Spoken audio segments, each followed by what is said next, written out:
Today we are learning two different fill stitches that utilize lazy daisies. Neither of these had a name as far as I could find, so I've named the first one Jacoby and Daisy Stitch and the second one simply Daisy Filling. Massively innovative, I know. We'll begin Jacoby and Daisy Stitch with our endless favorite, a trellis stitch. Give yourself a decent sized square on this trellis since we'll be placing lazy daisies inside. Next, we add Jacobean couching on top of the trellis. You'll want to keep the X's fairly small since larger ones will interfere with the daisy space.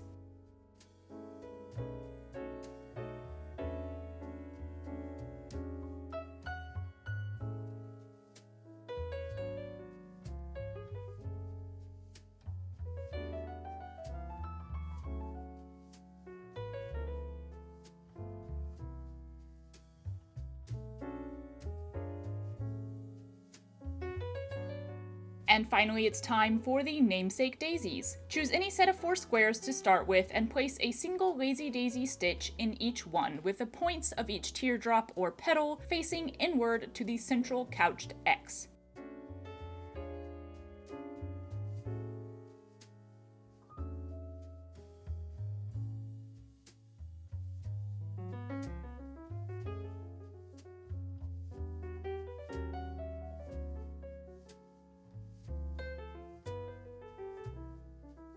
Now we'll continue adding these 4 petaled daisies, offsetting them around the space, so there's 4 empty squares in between each flower. Don't be afraid to use negative space when stitching laid work. Not every bit needs to be covered. If you want to plan ahead or do the Jacobean couching last, you could also make the X's in the center of the open squares larger for a little more variety in the final look.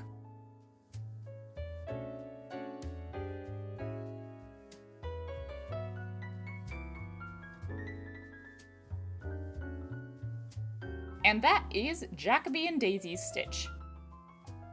For a bit of variety on the theme, let's try daisy filling. We'll again start with a trellis stitch, because why not at this point, right?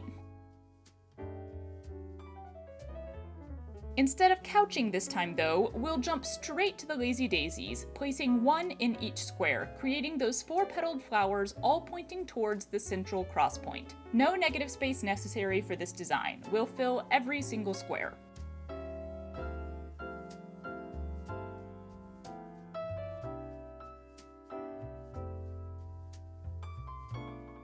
I like to offset each row of flowers by 1 square so the daisies feel more intermingled rather than all in perfect rows any way you look at it. That's a personal preference though, so you could also stitch them all lined up with each other.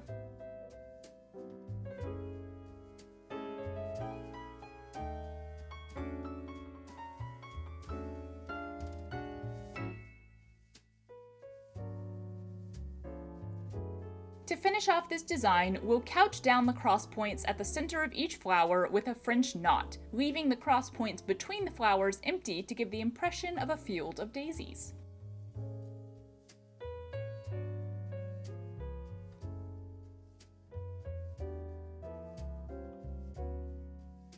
I haven't done it this time, but similar to Versailles Stitch, I enjoy stitching this design with a trellis of green and then bright colors for the flowers, or even the white and yellow of a traditional daisy. Here is our finished daisy filling. And we're done!